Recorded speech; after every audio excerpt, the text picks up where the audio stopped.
Hello and welcome to our latest in the series of MasterMinds interviews. I'd like to welcome Sophie van Oosterom, the Global Head of Real Estate at Schroders. Hello, Sophie. Hi, Serena. Very nice to have you with us. And this is very much an informal fireside chat. It's an opportunity for those in the industry to get to know the person behind the role, but also to understand some of the steps for success that you've achieved and also your views on leadership and team management.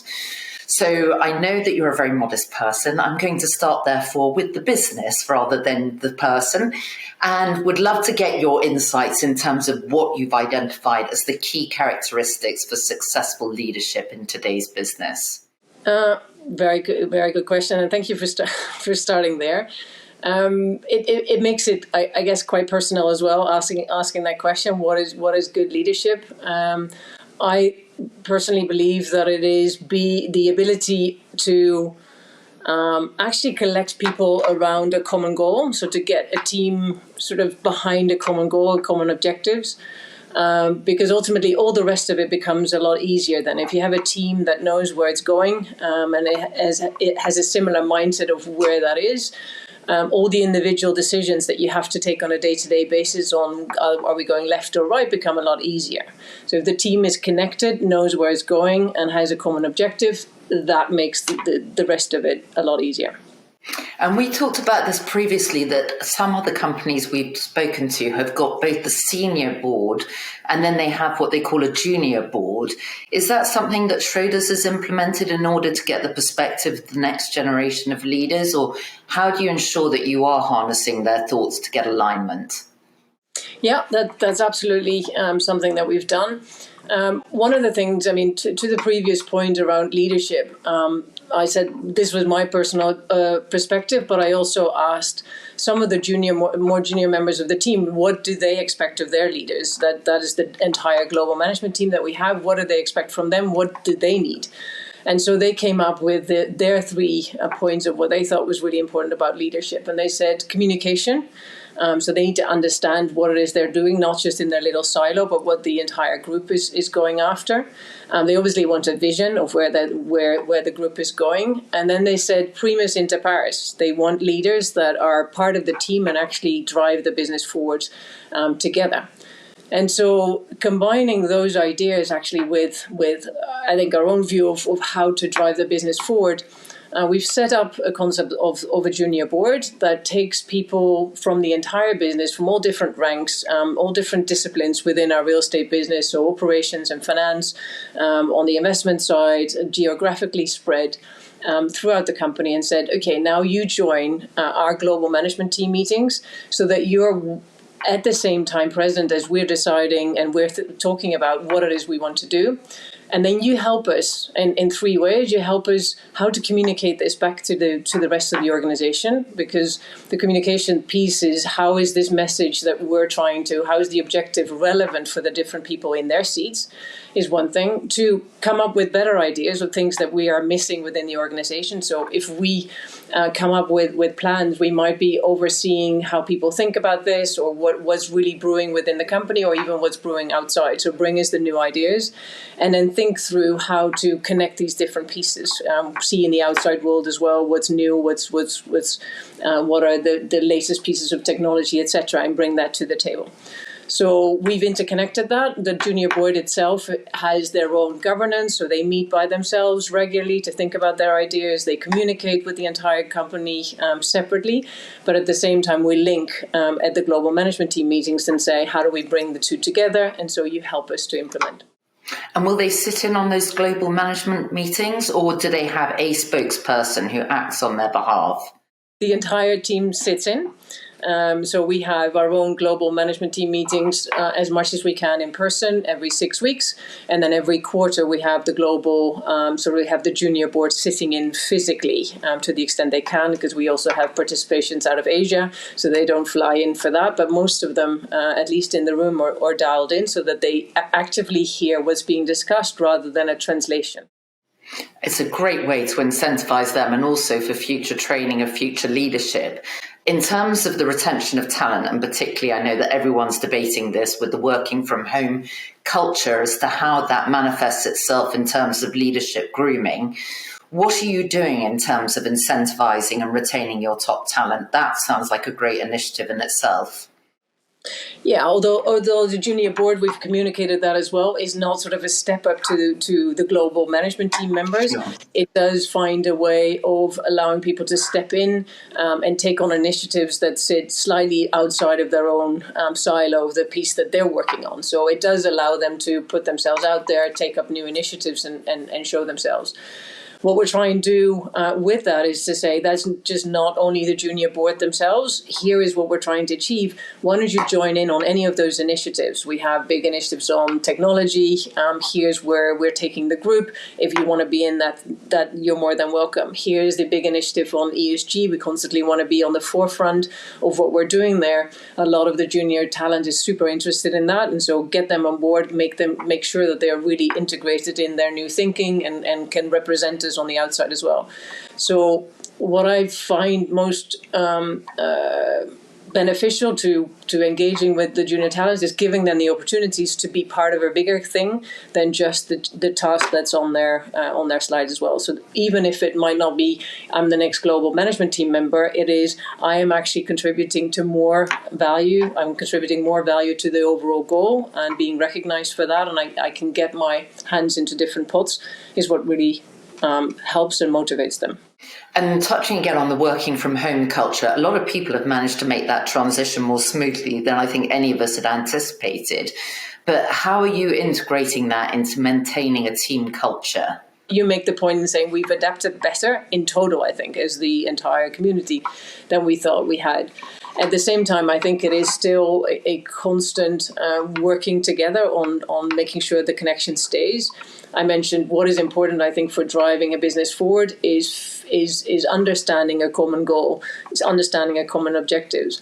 Once you do that, it makes the rallying around the culture is around achieving that objective, and so that is how we connect. We get together with global town halls. We get together on more cultural related events. We try and get people in the office, obviously, to connect in teams. But the most important is to get the team really to feel part of an overall goal and an overall common objective, so that people don't sit behind their computers at home and just feel that they're working on a little radar, but they're actually working on the bigger machine, pushing that forward and want to be connected with that. But can you just talk through your career and how you started in the industry and why real estate? How far back shall I go? As comfortable as you're starting. No, I started off in investment banking, actually, in corporate finance investment banking, initially focused on both equity side of the market and M&A, and then quite quickly focused on M&A. That was more generalist, so that was not real estate. I then joined JP Morgan in their M&A team, which was again the general M&A team, and quite quickly I was asked to, as a Dutch participant, to help in the demerger of Rodamco, which at the time was a global group, and that was split up into 5 different regional companies to create more value for that. So that was my first interaction with real estate, and we had to build the models, and I was very frustrated at the time that whereas it was very easy in general M&A to come up with the databases and the knowledge or the information to build models with behind your screen, on the real estate side it was much more local knowledge. It was every single asset you had to think about, what's the rental here and how do we actually forecast the returns.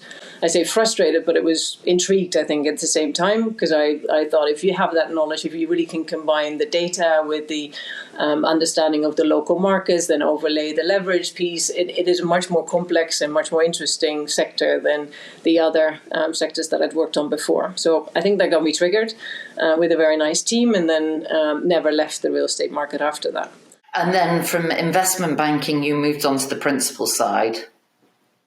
From investment banking, I first had a quick dive into something that something that I just mentioned, because I was intrigued by the fact that the data was not available. I thought if you bring a lot of landlords together and you allow them to sort of bring all of their assets into one database, that will create fantastic research, because then you know exactly what the market rates are for the various different assets that you have, and you'll be able to create much better research. This was at the time that internet wasn't really there, or not commonly accepted as a tool to search online. So we came up with an idea of actually allowing the landlords to market their space online to prospective tenants, and set up a website for that. So I left JP Morgan, set up my own business with a couple of colleagues at the time to launch that, and we had a go at we had initially 17 of the largest Dutch investors to come on our platform. We created the database of that. We actually got the website ongoing when we were marketing that to a lot of tenants and got some success. And then there was an internet crash and that bubble burst. So we were asked then to, because we had everything set up, to go and sit in the fridge for a little while, because the concept was really good, but the market wasn't so good. Right. To which we said we don't do fridge. We actually marketed the website that we had created, which was called M2 Match, into a more matching of people website, because it had all the functionality to do that. And then went on being triggered by the fact that I really liked the being on the entrepreneurial side and being much more on the investor side, taking the decisions rather than on the advisory side. I then joined Lehman Brothers on the private equity team. And as a female leader of the industry, and not to overplay the card, but I do think that it is something that unfortunately there isn't strong enough representation of. What are some of the unique insights that you can share with other women coming up through the ranks that have really helped to get you where you are? I always find that question very, very difficult, but there are, I think, a number of, because everybody is different, so I find it difficult to say women are this way and therefore you need to look at this.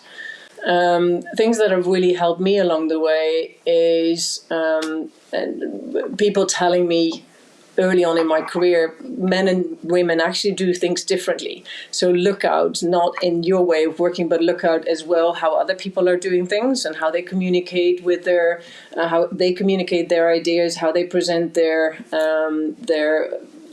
thoughts on certain elements. More generally, I would say women tend to solve problems, put their head down, solve problems, and make sure that they put on all the hours to get stuff done, and then are very happy when things are resolved. And sometimes it makes more sense to share actually what you're working on, both because it's sharing of expertise, but it also gives you the opportunity to work with other people and say, here's what I'm working on. I actually have good ideas, and that helps you to connect better with the teams, and therefore helps you to get into new topics as well. So that's one thing. I think what it relates to is a point that one of my old colleagues would say: they pay me for my opinion. I don't care if it's dumb or if it's not dumb. They pay me to give my opinion. And I think that's another lesson, probably, not to hold back, not to hold thoughts in your mind, but actually say, I'm here for a reason. I'll share my opinion around the table and speak when called, not just when called upon, but actually give your opinion widely. That does seem to be a cultural issue in terms of females typically are less likely to speak up. I don't want to say it like that, but I guess it is more common. If I see that across my teams as well, it is more common for women to get on with stuff and don't speak up or be more quiet in meetings than men typically are. But it's not just between men and women. I think you can see the difference as well between certain characteristics, types of people, sure. and it's across cultures as well. So it just doesn't play only with men and women, but it's, if you're in a group, if you're participating, give it your whole self. That's what I think the company would like from you. So don't hold back, but actually don't think anything stupid. Just participate with your opinions, because even if they come from left field or right field, they are very valid and actually can give better ideas as an outcome. Totally agree with that. And we always advocate for the strength of having role models in the industry. Was that something that you were mindful of when you were building your career? Not at all, and still not. I don't think anybody sets out of being a role model. I don't have role models myself. It actually looking around you constantly and say, I find that really interesting, and keeping an open mind. And even if someone has which is, I guess, contrary to what I like, but even if someone has a very big mouth around something, you can still learn from that, and just look around and say, what can I learn from different people? What have they done? How am I achieving stuff? And keep your eyes open. Yeah. And I think to the second point, I'm just going to touch, even though you didn't ask, but building a career for me is more about doing stuff that you really like, where you can put a lot of energy into because you like what you're doing. That makes you, I think, better at something because you're intrinsically motivated to do it well. And you do that until you don't like it anymore, or until you see something around you that you find more interesting, and then you go into that. It doesn't necessarily, a career doesn't mean I'm here now, I need to go to the top job and then ask, what do I need to do to get there? No, do what you enjoy, make sure you speak up, and then keep your eyes open. If something else comes along the way that you find more interesting, you want to learn about, then you do that. And you'll figure out that along the way, the career builds itself. Really great advice. I think some people get caught in the mindset of having to have a very linear career, and you certainly have had a very diverse career within the industry, from the investment management side, the investment banking, asset management, acquisitions. So you've seen it from all angles. I've been called many times, including by you, and you could call that and say, what are you doing? This is not for you, or this is a strange move. And I think after the fact, if you do something with a lot of joy, you have a lot more chances of being successful at that, and proving the point around why it made sense or didn't make sense. But at least you're contributing a lot more if you're enthusiastic about what you're doing at that point in time, rather than thinking, I need to get through this to get to the next stage. To build to the next level. I think that's really sound advice. But in terms of your advice for the next generation of leaders, what would you recommend apart from do what you're passionate about? Probably something that the next generation will deal with is completely different market circumstances than what we've had over the last 10, 15 years, which were all stable political environment, lower interest rates, I think very benign environment, at least for the real estate environment that we build into. What we've seen over the last couple of years already is you need to be very adaptable and constantly think what is out there, what's happening in the market, adapt your strategies to that, be very much in connection with the teams, because I think people themselves as well don't come into jobs thinking I'm going to do one thing or the next. They want to participate in ultimately building a strategy. So those two elements together say you need to have leaders that are adaptable, that are open-minded, that can keep their eye on the ball, ultimately of here's where we want to go, but here's the influences from the outside that might actually throw me off course, and therefore I might have to adjust a little bit. So I would say open-minded, adaptable, and maybe some resilience. 100% resilience in any line. And in terms of crystal ball projections for 2023, given the backdrop of interest rates and inflation and some of the other topics you've touched on? I don't think the world's a very rosy place at the moment.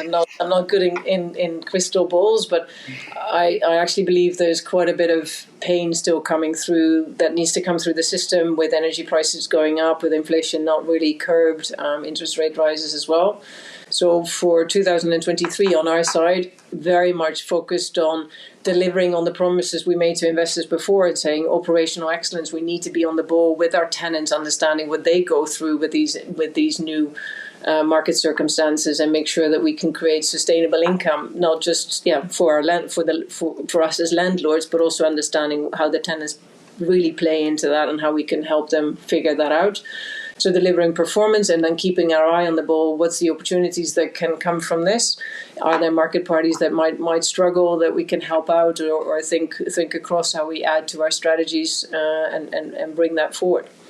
So the crystal ball is saying there is going to be a lot of turmoil, and for us it is therefore focus on performance ourselves, on the assets that we already have, and keeping an eye on new ideas.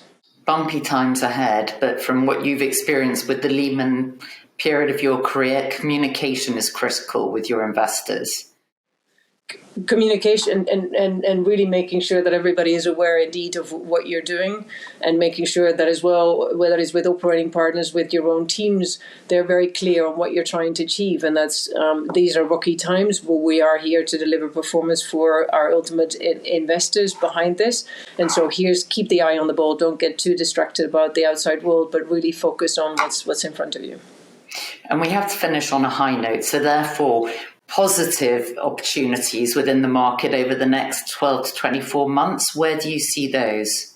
If you think through the strategies that we ultimately need to see through, we'll have a rocky period. So I'm very focused on the more operational type strategies where we can tie ourselves, understanding what the tenant is trying to achieve, helping them with their business plan, and then ultimately sort of benefiting from their success in the businesses in their business as well. So rather than signing a long-term lease contract and really owning the risk of that tenant going bankrupt and anyway, is more saying, how can we tie ourselves more with tenants that are operationally going through maybe a more difficult time, but then we can get the uplift at the other end as well.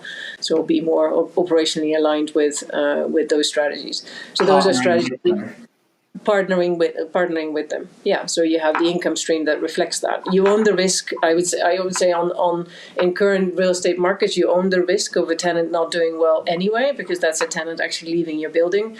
So I'd rather turn it around and say optimizing the relationship with the tenant so that ultimately you create sustainable income, maybe at a higher level even, because you're catering to services that the tenant needs and make the tenant successful. Those are the strategies that we're trying to pursue. And whether that's in hotels, where we have very strong competencies, but also on the offices side, where we see a big bifurcation between the haves and the have-nots, is really working that through. What are the models for the future? How can we be facilitating that for tenants? What buildings do they need? What's the sustainability that we need to create in those buildings? Very rare to have a head of asset management historically being the head of a global real estate platform. And I can only imagine that's going to be incredibly useful experience to take you through the next few years. I hope we're ready for this. I think we have a fantastic team that is really focused on that, and the skills on the platform that cater to this kind of environment. It's not a team that is built around the highest leverage or the most aggressive strategies. It's actually around how do you create operating performance from making the right asset selection and then working them really hard, which is what comes into play in this market. Proper value investment. Yeah. Fantastic. Sophie, thank you so much for your time today. Thanks, Serena. It was a pleasure. Great pleasure.